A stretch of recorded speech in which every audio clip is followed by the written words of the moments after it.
beginning with Roger. Good morning. Good morning, and I'd like to thank the committee for having me here to speak about some of the, our perspective with regard to new regulation and how we move forward as an industry. I'm Roger Schwecke, Vice President, Transmission and Storage for SoCalGas. The committee asked that we look at, how we looked at our storage integrity program that we developed, as was referenced earlier in November 2014 and filed with the Public Utilities Commission.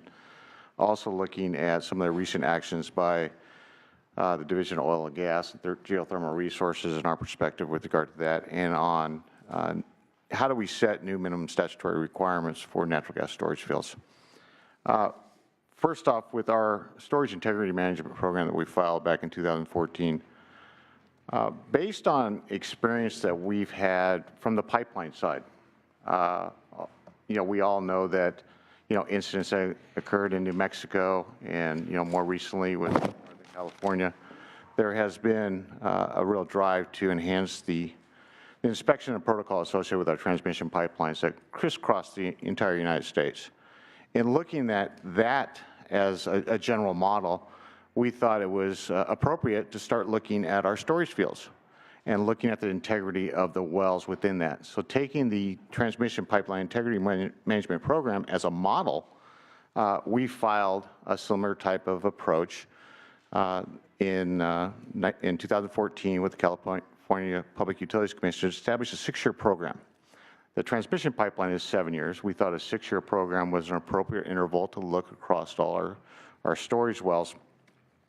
And with that, you look to establish a baseline assessment. In other words, what's your current condition of your wells today? And then to monitor that over time to see how they change. Because it's those trends that allow you to see and anticipate where issues might be arising and how you can create mitigative measures to prevent those from happening if there's an issue, and to be proactive rather than reactive. So we filed that back in 2014 to cover all our wells, not only at Aliso Canyon, but at our 4 storage fields, which are Aliso Canyon Playa del Rey facility, our La Goleta facility up by Santa Barbara, and our Honor Rancho facility out in Santa Clarita. So when we looked at it, that was the approach we wanted to take for it. And as I mentioned, it performs that risk assessment and establishes a risk management program that allows you to take all the information you have. It's so much these days about big data, right? And it's the same thing, it's interesting, it applies to not only the pipelines, but natural gas storage fields. It's all the data you have, and how can you use that data to look at the trends of the wells that you're operating at Aliso Canyon, the 114 wells. But the volume of data and how you can manage that data, and you can pull interesting pieces out of that data to see the trends that are occurring within the storage field and within the downhole activity of that well. So we looked at, inspecting our wells with enhanced technology. Current regulations require, a temperature and noise survey. We have now new regulations with regard to Aliso Canyon moving forward with enhanced technology, because it's all about determining the condition of the pipe that you have in the ground. Just like with the transmission pipeline, it looks at the pipe condition in the ground and what could happen over time and how it changes over time. So we looked at establishing that initial assessment and condition of each well, establishing that data management program, and then to develop enhanced mitigative measures and actions and maintenance to maintain the best and safest wells that you have possible. There's a lot of data, I mentioned it. It goes from the age of the wells, the risk profiles associated with it, the proximity to population, to other areas, proximity to each other wells, the well workover history. I mean, what have you done to that well in the past? Wells that are, 20, 30 years old, what have you actually done, whether it's repairs, whether it's just workovers? Every time you touch that well, you change its conditions.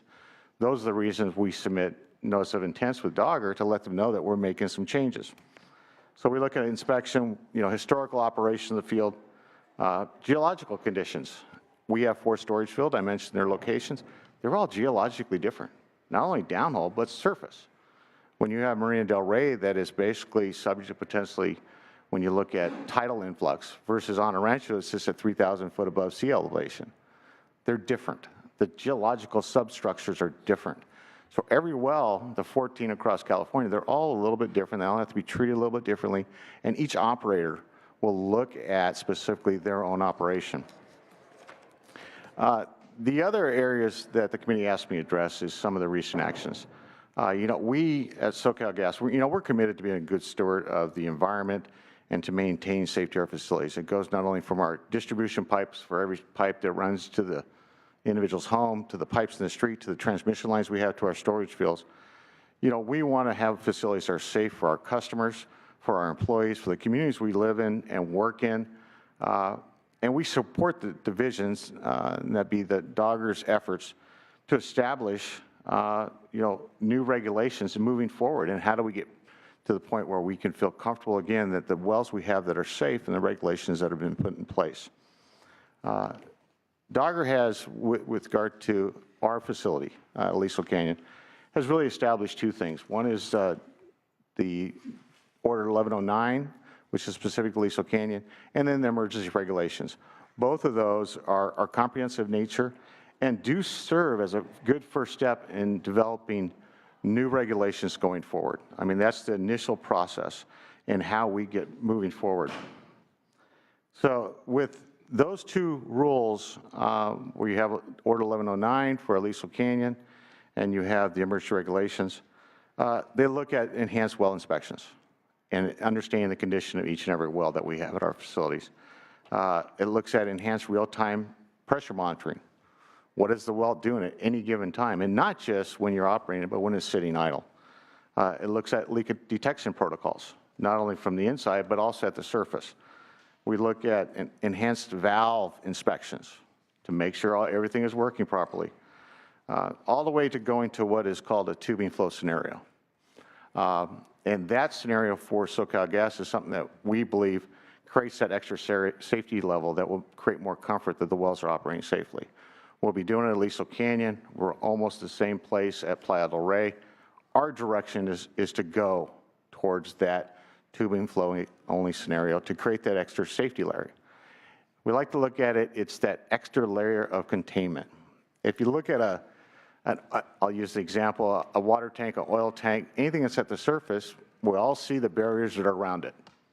If there's something that happens to the tank, that leak is now contained and can be addressed. That tubing flow only creates that barrier or that extra containment layer that if something happens within the well, there's some extra protection. So that's the direction we're heading. It's good for us. I can't say it's good for other storage fields, but for us, that is the direction we are heading. And then to put in a great and robust risk management program going forward. The basis for the minimum standards and what we file for our risk management is AB 1171. I mean, that is a federal American Petroleum Institute for requirements of establishing specific requirements. There is a lot of information. That is the basis for design and construction, integrity, validation and monitoring practices associated with gas storage fields. It does lay out very clear ideas on risk management tools, which is how we're modeling our approach. It's a federal standard and recommended practice that people are looking to, not only with regard to what Dogger is doing, but on a national level. That is the direction people are going. We believe 1171 sets that minimum standard requirement that should guide the industry moving forward on regulations being set. So again, we're looking at risk assessment. We're looking at identifying the risks we have, identifying the trends in our wells and how they're performing. So we believe that the framework that is being developed has some good basis using AP 1171, some of the new regulations that Dogger has come up with regard to the emergency regulations, even looking at the order they have for Aliso Canyon. So with that, I'll conclude my comments, and thank you again for allowing me the opportunity to talk. All right, we're going to hear from all four. What the plan is, and Senator Waso, I heard you did a very good job while I was gone, so thank you very much for that first panel. Are you surprised, Madam Chair? Yeah, well, no, I'm not. I'm just acknowledging for the record. Oh, thank you, thank you. You didn't get any commitments for geothermal while you were, You know, I didn't put in a plug back. Sorry. all right. So next up is David Weber. He's president and CEO of Gill Ranch Storage, and I met you in my office and you've testified. And so we want to hear a little bit about the facilities that you're representing, kinds of facilities, and particularly highlighting maybe how they're different between urban and rural, or however other comparisons you'd like to make. Thank you, Madam Chair, and members of the committee for inviting me to present the input of Gill Ranch Storage and the California independent storage providers, who include Lodi Gas Storage, Wild Goose Storage, and Central Valley Gas Storage. So two of the other three are here with us today in the hall in support. My comments are based on the collaborative work. They're not nearly as long as everybody else's. I tend to the brief, but we've been working collaboratively, all the ISPs, to provide information about our operations and to provide our perspective. The ISPs provide safe, reliable, competitive natural gas storage pursuant to state policy. And as state and regulatory agencies consider regulatory issues, the ISPs believe it is critical that the unique geographic and geologic characteristics, as just said for Southern California Gas's presentation, that those characteristics of each storage operation be taken into account. There are a number of factors that differ for independent storage well operators compared to the large regulated natural gas distribution utilities like Southern California Gas and PG&E. Some notable differences: our facilities are all located in rural areas. We blanket the Central Valley of California here. My facility is located 30 miles from Madera, 40 miles from Fresno, out in farm country. There are lots of grapes and lots of pistachio trees going in near us, but we're a very rural agricultural land. Our wells were specifically, our injection withdrawal wells to be specific, were designed for natural gas storage usage only. Our wells were drilled recently, that's 1998 to 2012, and represent the best well technology we had available at the time and designed for our individual geologic and geographic conditions. So as an example, at Gill Ranch Storage, we're in the part of the valley where there's a great deal of subsidence. So in the last 6 years, we've lost 12 inches, right? So from the wellhead, which is cemented down several thousand feet down, the earth has moved down 12 inches. So our wellhead is now a foot above where it was before. So we did not cement the casing the entire length, because if we had cemented the casing the entire length, that crush force of the land sinking around us would have been putting pressure on our tubing. Is that because of overdraft to the groundwater basin? That's the groundwater being pulled out from underneath us, yes. Sounds like. So lots of water being pulled out in the Central Valley for irrigation. So had we done what would be arguably the best standard for casing, we would have had a difficulty. So we completed our wells differently. So that's an example of a geologic condition and geography being driven different solution. There's not currently any oil production at our facilities that could negatively affect our storage wells. So we don't have to deal with the mixture of gas and oil that Southern California Gas does. Our geology is such that there was never any oil in the ground. It's all natural gas. We produce water and natural gas. Water, because there's an aquifer, an old saltwater aquifer 6,000 feet down, that drives some of our gas production. The independent storage providers, unlike the natural gas distribution utilities like SoCal and PG&E, we don't have captive rate base. So our storage is only as valuable as the market determines it will be. It changes every year depending upon the gas commodity value of the year and the demand from our customer for physical storage capacity. So some years that storage capacity can be worth 20 cents a decatherm. Sometimes it can be worth $1.60. So it moves up and down. I like to describe we're in retail. So any of you have ever been in the retail business? The way to make a small fortune is start out with a big one. In the storage business, in the storage business, I can't go back out to my ratepayers and say, gee, I'd like to, pass along this charge. So we're very sensitive to additional operating cost in our facilities. On to the second question about the efforts of Dogger. Gill Ranch Storage and the independent storage providers support the efforts of Dogger to implement new effective safety measures. The risk management plan development process they've kicked off, we totally support. We believe that is the key starting point. You need to understand the risks that affect the entire well structure that you're working with, the environment that you're in, where you're located, and the situations you deal with. Some of our storage providers are in areas where flood is a possibility. Wild goose storage is out where they're in the floodplain, and flooding is a potential issue. If you look at McDonald Island, which is not independent storage, it's PG&E, they're inside, they're below sea level. So if the dike fails, McDonald Island is underwater. For that reason, their station is actually built up on stilts above the floodplain, right? So that condition had to be taken into account. So understanding that risk determined the design of the facility. We think managing and limiting risks to acceptable level to facility specific. And to that point, we feel so strongly about it, we are happy to or would like to be engaged by Dogger, as I'm sure the other storage services would be, to help with developing the guidelines for what makes a good risk management plan. So it's one thing to be asked to put together a risk management plan. It's another thing to know what goes into it. And we've actually been asked questions. And for us, we believe there are certain key components. But what we think is in the best interest of everybody is to avoid every storage provider developing a risk management plan and then saying, well, now how do we put all these together into one? So we'd like to see one structure put together for that. Their efforts on leak detection response and well inspection are consistent with work efforts.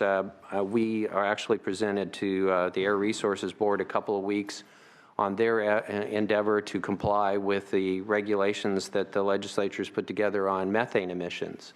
We believe there is a common interest here, and coordination between the Air Resources Board, Dogger, and what they're doing all help fit a bigger picture that everybody believes in reducing greenhouse gas emissions, methane being a huge greenhouse gas concern. So these efforts, and I heard the gentleman from Dogger say this earlier, it's very important that we work together and that there's a collaboration going on amongst all involved. Moving on to the third question, which is what do we feel effective measures to ensure safe operation of natural gas storage wells? We think it should include a risk management plan. I've already said quite a bit about that. We believe it needs to be reviewed and approved by Dogger and reviewed on and updated on an annual or similar time frame. And when a significant condition or factor changes, like the well test results are different or population encroachment. So right now that looks great. The risk management plan might be fine, but it shouldn't go on the shelf and 5 years later, 10 years later, there's an issue because something changed. So that Porter Ranch development didn't happen overnight. And when that was being built, there should have been a consideration. That changed the risk profile for SoCalGas of their facility. And there needs to be an interactive discussion and a collaboration, and we think it can't all be on the storage provider to make that happen. It needs to be a collective discussion that happens there. Second thing, we think strong standards for gas storage well drilling and completion that provide a strong foundation for long-term safe and reliable operation should be in place. We drilled our wells and completed them thinking these facilities would be in use for 100 years. So the way we approached our wells was with that in mind. It doesn't do me any good to put materials and conditions in place that are going to deteriorate over 10, 20 years and then have to go re-drill those wells. Right now it costs about $3.5 million to $4 million to drill a new well. And that's a straight down the deviated well as opposed to a long horizontal run. The picture you have in your packet shows this nice, beautiful straight line. My wells don't look like that. Wild Goose's wells don't look like that. They go down and they turn and they go horizontal. The reason is because of these geologic formations we're trying to go into are narrow. And so we then want that long horizontal completion. that creates different problems than a well that is deviated or goes straight down. So this needs to be contemplated in what you're talking about. There's been some discussion about subsurface safety valves. I'm going to talk about that later. When you get down in, if you try to insert one of those down in that horizontal section, you create a whole different set of problems in terms of how they function and how they were designed to function. So once again, strong standards, and they should be approved by the regulators in accordance with industry standard like API 5A, 5C, and 6A, which is the American Petroleum Institute standards 5A, 5C, and 6A. Third, we think monitoring for leaks at all well sites on a daily basis, including inspection and surface facilities. I believe that's already in Dogger's plan, but that's a key part. You got to be out there. You got to be looking at these every day. It's not something you do occasionally. And it needs to be predictable. Fourth, a requirement for downhole well integrity testing whose frequency is driven by the risk management plan. It is, at least for us, we do it every year. And we do the pressure surveys and we do the temperature surveys. And in the case of Gill Ranch Storage, we discovered an anomaly and we go in and we had to repair it. So, and these are new wells. So there is no, what I'm finding in this business is there's nothing that's perfect all the time. So you constantly have to be on the alert. Fifth item, detail response plans for specific leaks by size of leak, potential for deterioration and origin. So you need to have a plan for response, and I think that's already embedded in what Dogger was describing before. An integration with local building permit process that imposes responsibilities on all stakeholders to ensure potential risks are effectively managed. And so I would go so far as saying, when I was in a homeowners association in Santa Clarita, I've lived there for 10 years, not too far from Honor Rancho, by the way, so I had it in my backyard. You're right near Yeah. that In reservoir. fact, I lived on the front side of the hill. Honor Rancho was on the back side of the hill, so I kind of lived that dream in Southern California. A homeowners association was called upon to deal with a builder who wanted to build another subdivision right next to them, and there were some things they wanted for us. So there was a process for us to work with them and figure out what their financial obligations. So when that builder built, he had to widen the road, he had to put in stoplights, he had to do things that were improvements that were required by the city. You shouldn't, at least in my view, this is a narrow Gill Ranch view, if somebody wants to build a subdivision a half a mile from my facility, they ought to have some financial responsibility to help make that a safe thing to do. And not just say, well, I've moved in, now you have to retrofit. So I think it's important to consider that. One final comment. Heard a lot of discussion about subsurface safety valves as a tool for leak protection. Subsurface safety valves have a very definitive use. They were designed to replace surface safety valves in deep water operations. That's how they got their origin. You have a rig floating around above you, right? It's not anchored anywhere, and you have a well, like in the Deepwater Horizon situation. If that rig pulls over and breaks your service connection, all of that oil and everything is gushing into the surface. So a subsurface safety valve was something that could be placed deep enough down to be anchored and safe, that if you lost the surface valve, that particular well would seal automatically, right? Because it would lose its linkage to the surface. So it's a very important tool for them, and you saw some issues with that. Whether or not they function perfectly is also been pointed out. 30% of the time they fail. In certain situations, they are applicable to the storage operation, and clearly if you have physical damage of the surface, right? So if somebody drives a truck through a wellhead, the safety valve is obliterated by that and your wellhead is compromised, the subsurface safety valve would prevent a blowout of the well. You also have, as I described at McDonnell Island and at Wild Goose's situation, where your wellhead could be underwater and you wouldn't want to leave your well unsecured in that situation. So in short, the storage application, there are uses for subsurface safety valves, but they will not solve every single casing leak you could possibly have. So please keep that in mind as you're looking at that. Will not solve every potential leak you could have. And with that, I want to thank you for your overview, and I made a note to follow up a question later on subsurface safety valves with all of them. So thank you very much, Mr. Weber, for attending the hearing. Didn't know you were a Santa Clarita resident. Okay. So next up is Robin Downs, President of Local 483, Utility Workers Union of America. And I know I've met with you before. You're in the field, and you're going to let us know from your perspective what's needed out there to ensure safety and the integrity of the well casings, to minimize any leaks. And thank you very much for your attendance and Thank you. your work for years at Aliso Canyon, correct?